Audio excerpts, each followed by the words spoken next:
ગુજરાતી બાળ વાર્તાઓ.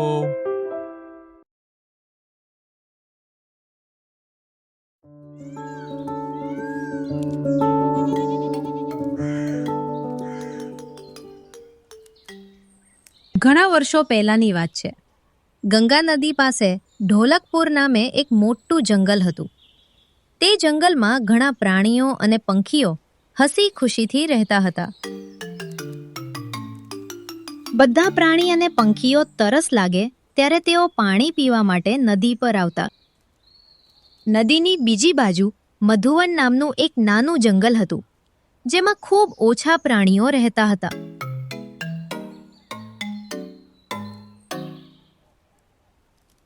એક દિવસ મોટા જંગલમાંથી એક નાનું ડુક્કર ગંગા નદી પર પાણી પીવા આવ્યું.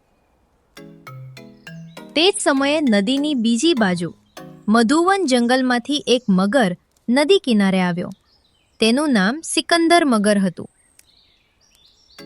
ત્યારે સિકંદર મગરે ત્યાં ઊભેલા ડુક્કરને જોયું અને તેને વિચાર્યું, અરે વાહ, આજે આ ડુક્કર મારું ભોજન બની શકે છે. એમાંય મારા જંગલમાં શિકાર કરવા લાયક કોઈ પ્રાણી બચ્યું નથી, તો હું નદી પારના મોટા જંગલમાં શિકાર કરવા કેમ ન જાઉં? તે જંગલ ખૂબ મોટું છે અને એ જંગલનો મહારાજ સિંહેશ પણ મૂર્ખ અને શાકાહારી છે. અને મને ખબર નથી પડતી કે આવા સિંહો કેમ મરતા નથી, કેવી રીતે જીવી જાય છે. ડુક્કરને જોઈને સિકંદર મગર શિકાર કરવાનું વિચારે છે અને શિકાર કરવાની લાલચે નદીની બીજી બાજુ જાય છે. મગરને નજીક આવતો જોઈને ડુક્કર ભાગવા લાગે છે, પરંતુ મગર તેને બોલાવે છે. અરે ડુક્કર, તું મને જોઈને ક્યાં દોડી રહ્યો છે? શાંતિથી થોડું પાણી પી લે ભાઈ. હું ફક્ત તારી સાથે વાત કરવા આવી રહ્યો છું. ફિકર નોટ મેરે દોસ્ત. શું તું સાચું કહે છે? હા, મારે તારા જંગલના સિંહ વિશે કંઈક જાણવાની જરૂર છે. મેં સાંભળ્યું છે કે તે તારી ખૂબ ચિંતા કરે છે. ડુક્કર સમજી ગયો કે સિકંદર મગર તેના શબ્દોથી તેને ફસાવવાનો પ્રયાસ કરી રહ્યો છે. તેથી ડુક્કર તેની વાતનો કોઈ જવાબ આપતો નથી અને તરત જ ભાગવા લાગે છે. પણ અફસોસ, ડુક્કર મગર કરતાં વધુ ઝડપથી દોડી શકતું નથી અને સિકંદર મગર તેનો શિકાર કરે છે. અહીંના પ્રાણીઓ તો સરળતાથી શિકાર થઈ જાય છે, તો હું આ જંગલમાં કેમ ના રહું અને સરળતાથી શિકાર કેમ ન કરું? એમ પણ આ જંગલના બધા પ્રાણીઓ તો શાકાહારી છે, તો મને શિકાર આરામથી મળી રહેશે.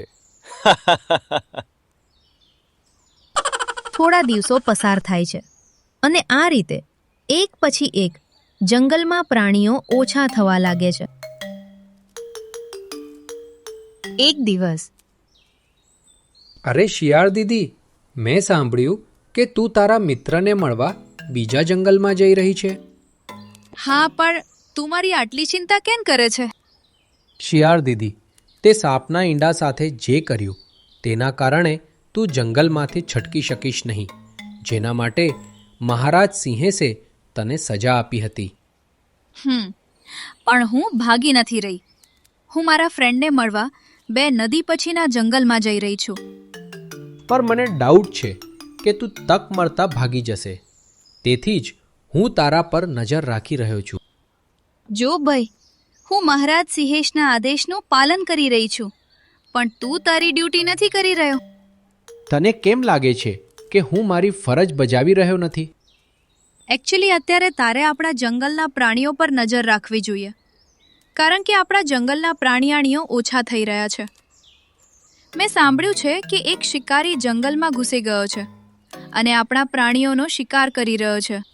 ગમે તે થાય, પણ તું અહીંથી ભાગી નહીં શકે શિયાળ દીદી. જો રીંછભાઈ, મારા માટે ત્યાં જવું ખૂબ જ જરૂરી છે. હું 2-3 દિવસમાં પાછી આવી જઈશ. પ્લીઝ મને જવા દે. ઓકે, હું તને જવા દઉં છું, પણ મારી એક શરત છે. કેવી શરત? શરત એ છે કે તારે દરરોજ ત્યાંના ફોરેસ્ટ પોલીસ સ્ટેશનમાં હાજર થવું પડશે અને સિગ્નેચર કરવી પડશે. ઓકે, હું અગ્રી છું. શિયાળ જાણતી હતી કે જંગલમાં પ્રાણીઓ ઓછા થઈ રહ્યા છે. તેથી જ તેણે રીંછની શરત સ્વીકારી અને ત્યાંથી ચાલી ગઈ. એ દરમિયાન રીંછે જંગલનું નિરીક્ષણ કરવાનું શરૂ કર્યું અને જોયું કે કેટલાક સસલા ગાયબ છે. ટેન્શનથી ઘણા સસલા એકબીજા સાથે વાત કરી રહ્યા હતા. જુઓ ભાઈઓ, આપણે હવે કેરફુલ રહેવું પડશે, કારણ કે સસલા જંગલમાંથી ગાયબ થઈ રહ્યા છે. હા, પણ આપણે આ વાત મહારાજ સિંહેશને જાણ કરવી જોઈએ. બધા સસલાઓની વાત સાંભળ્યા પછી રીંછ તેમની પાસે ગયો. અરે ભાઈઓ, શું થયું? તમે બધા એકબીજા સાથે શું ડિસ્કસ કરી રહ્યા છો? મને કહો. રીંછભાઈ, તમે મહારાજ સિંહેશના સેનાપતિ છો. શું તમે અમારી કમ્પ્લેન રાજા સુધી પહોંચાડી શકો છો? અરે ભાઈ, તમારું રક્ષણ કરવાની જવાબદારી અમારી છે. મને કહો, તમારી કમ્પ્લેન શું છે?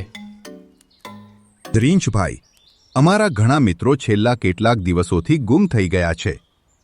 જો તમને તમારા જંગલની ચિંતા હોય તો અમારા મિત્ર સસલાને શોધીને તેને પાછો લાવો. શું તમને કોઈ પર ડાઉટ છે? અરે ભાઈ, અમે ફક્ત એટલું જ જાણીએ છીએ કે ગુમ થયેલા બધા સસલા પાણી પીવા નદીમાં ગયા હતા અને ત્યારથી પાછા ફર્યા નથી. અને તે બધા કેટલા દિવસોથી ગુમ છે? છેલ્લા ઘણા દિવસોથી એક પછી એક અનેક સસલા ગાયબ થઈ રહ્યા છે. સસલાની આ વાત સાંભળીને રીંછને શિયાળ દીદીની વાત યાદ આવે છે અને શિયાળ દીદીની વાત પર વિશ્વાસ કરે છે. શિયાળ પણ કહી રહી હતી કે જંગલમાં એક શિકારી આવ્યો છે, પણ મેં એની વાત પર વિશ્વાસ ના કર્યો. મારે એની વાત પૂરી સાંભળવી જોઈ હતી. રીંછ વિચારી રહ્યો હતો ત્યારે બે બકરીઓ રડતી રડતી ત્યાં આવી. અરે બકરીઓ, તમને શું થયું? તું કેમ રડે છે? રીંછભાઈ, સારું થયું કે તમે અમને અહીં જ મળી ગયા. અમે મહારાજ સિંહેશને ફરિયાદ કરવા જ જઈ રહ્યા હતા. શું? તું પણ ફરિયાદ કરવા માંગે છે? શું થયું? હા રીંછભાઈ. તમારો પ્રોબ્લેમ શું છે? ભાઈ, થોડા દિવસ પહેલા ઘણા સસલા ગાયબ થઈ ગયા અને હવે આપણી બકરીઓ પણ ગાયબ થઈ રહી છે. એવું લાગે છે કે કોઈ શિકારી આપણા જંગલમાં ઘૂસી ગયો છે.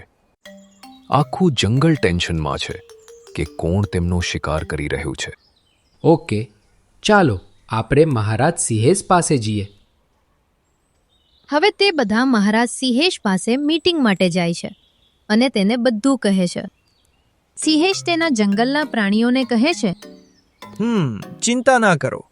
હું ટૂંક સમયમાં શોધી કાઢીશ કે આ બધું કોણ કરી રહ્યું છે અને આપણા જંગલના પ્રાણીઓનો શિકાર કોણ કરી રહ્યું છે. તો હવે આપણે શું કરીશું મહારાજ સિંહેશ? હું તમને બધાને રિક્વેસ્ટ કરું છું, પ્લીઝ તમારામાંથી કોઈ જંગલની બહાર નહીં જાય. જે પાણી પીવા માંગે છે તે આ જંગલના તળાવમાંથી જ પાણી પીશે. મહારાજ, અમારે ક્યાં સુધી તમારો આદેશ માનવો પડશે? એકવાર હું તે શિકારીને પકડી લઉં પછી તમે બધા જંગલની બહાર નદીમાંથી પી શકો છો. બધા પ્રાણીઓ સિંહેશના આદેશનું પાલન કરે છે અને જંગલની બહાર નદીમાંથી પાણી પીવાનું બંધ કરી દે છે. 2 દિવસ વીતી જાય છે અને જંગલમાંથી કોઈ પ્રાણી ગુમ થયું નથી. સિકંદર મગરને કોઈ શિકાર ન મળતા ટેન્શનમાં આવી જાય છે. તેણે 2 દિવસમાં એક પણ શિકાર કર્યો ન હતો. આ જંગલ આટલું મોટું છે, ઘણા બધા પ્રાણીઓ છે. આ બધા પ્રાણીઓ પાણી પીવા કેમ બહાર નથી આવતા? મેં 2 દિવસમાં શિકાર કર્યો નથી. હું ભૂખથી મરી રહ્યો છું. એવું લાગે છે કે મારે શિકાર કરવા માટે નદી કિનારો છોડવો પડશે. આ જંગલના બધા પ્રાણીઓ ક્યાં ગાયબ થઈ ગયા છે? હવે હું જોઈશ કે આ જંગલના પ્રાણીઓ મારાથી કેવી રીતે છટકી શકશે. આટલું કહીને સિકંદર મગર જંગલમાં ઘૂસી જાય છે, જ્યાં તે એક ગધેડાને ઘાસ ખાતા જુએ છે. ગધેડાને ઘાસ ખાતા જોઈને મગર તેના પર પાછળથી હુમલો કરે છે, તેને મારી નાખે છે અને તેને જંગલમાંથી બહાર લઈ જાય છે. ત્યારે દૂર ઊભેલી એક બકરી આ બધું જોવે છે. અચ્છા, તો આ વાત છે. હું હમણાં જ મહારાજ સિંહેશને આ વાત કહીશ. બકરી દોડીને જંગલના બધા પ્રાણીઓને ભેગા કરે છે અને મહારાજ સિંહેશ પાસે પહોંચે છે. મહારાજ, બીજા જંગલમાંથી એક મગર આપણા જંગલમાં પ્રવેશ્યો છે અને તે જ આપણા જંગલમાં શિકાર કરી રહ્યો છે. તે ખૂબ જ હોશિયાર અને ક્રૂર શિકારી છે. તેને આપણા એક સાથીને મારી નાખ્યો, જે મેં મારી પોતાની આંખોથી જોયું. મહારાજ સિંહેશ, કંઈક કરો, નહીંતર આપણી પ્રજાતિઓ લુપ્ત થઈ જશે. હા મહારાજ, કંઈક કરવું પડશે. બધાની વાત સાંભળ્યા પછી સિંહેશે થોડીવાર વિચાર કર્યો અને પૂછ્યું, શિયાળ ક્યાં છે? મહારાજ, શિયાળ 2 નદીઓ પાર જંગલમાં ગઈ છે. સિંહેશે શિયાળની મદદથી શિયાળને પકડવા માટે મનમાં યોજના બનાવીને કહ્યું, જુઓ, આ જંગલના પ્રાણીઓનું રક્ષણ કરવું એ મારી પહેલી ફરજ છે અને હું ચોક્કસપણે તમારા બધાનું રક્ષણ કરીશ. તમને બધાને સેફ રાખીશ. તમારે ફક્ત મને સપોર્ટ આપવો પડશે. તમારે બધાએ હું કહું તેમ કરવું પડશે. હા હા, અમે બધા તૈયાર છીએ. તો સાંભળો, તમારામાંથી કોઈ નદી કિનારે નહીં જાય. જ્યારે તે શિકારીને શિકાર નહીં મળે ત્યારે તે જંગલની અંદર આવવા મજબૂર થઈ જશે. જ્યારે તે જંગલમાં આવશે ત્યારે હું તેની સામે એક પ્રાણી મોકલીશ. પછી તે મારા મોકલેલા પ્રાણીનો શિકાર કરવા જશે કે તરત જ આપણે બધા તેના પર અટેક કરીશું. પણ મહારાજ, કોઈને તો પોતાનો જીવ જોખમમાં મૂકવો પડશે ને? હા, પણ મૃત્યુનો સામનો કરવા કોણ તૈયાર થશે મહારાજ? એ બધું તમને કાલે ખબર પડશે. સિંહેશ તેના ગુપ્ત સંદેશવાહક દ્વારા શિયાળને સંદેશ મોકલે છે અને તેને પાછી બોલાવે છે. મહારાજ, તમે મને આટલી લેટ રાત્રે શોર્ટ નોટિસમાં અહીં કેમ બોલાવી? શિયાળ, હું તારી સજા માફ કરવા માંગુ છું, પણ તારે મારા માટે એક કામ કરવું પડશે. હા મહારાજ, સજાથી મુક્તિ મેળવવા માટે હું કંઈ પણ કરવા તૈયાર છું. ઓકે, સાંભળ મારી વાત. શિયાળની હા પડતા તરત જ શેરસિંહે તેને મગરને પકડવાનો પોતાનો પ્લાન કહ્યો. પણ મહારાજ, જ્યારે મગર મારો શિકાર કરવા આવશે ત્યારે તમે ટાઈમ પર આવીને મને બચાવી તો લેશો ને? હું સિંહ છું, નેતા નથી કે વચન આપીને ભૂલી જાઉં. બીજા દિવસે યોજના મુજબ શિયાળ નદી કિનારે જાય છે. શિકારને નજીક આવતો જોઈને સિકંદર મગર ખુશ થઈ જાય છે. વાહ, આજે હું ભરપેટ ભોજન કરીશ. હું શિકાર નજીક આવતાની સાથે જ તેને મારી નાખીશ. શિયાળ ડરીને નદી કિનારે પહોંચે છે. હે ભગવાન, પ્લીઝ મહારાજ, સિંહેશને ટાઈમ પર મોકલી દેજે. હું તમને એક નારિયેળ ચડાવીશ. તું કેમ છે શિયાળ? હું ઠીક છું મગરભાઈ. અત્યારે તો તું ઠીક છે, પણ થોડા સમયમાં તું ઠીક નહીં રહે. શું મતલબ?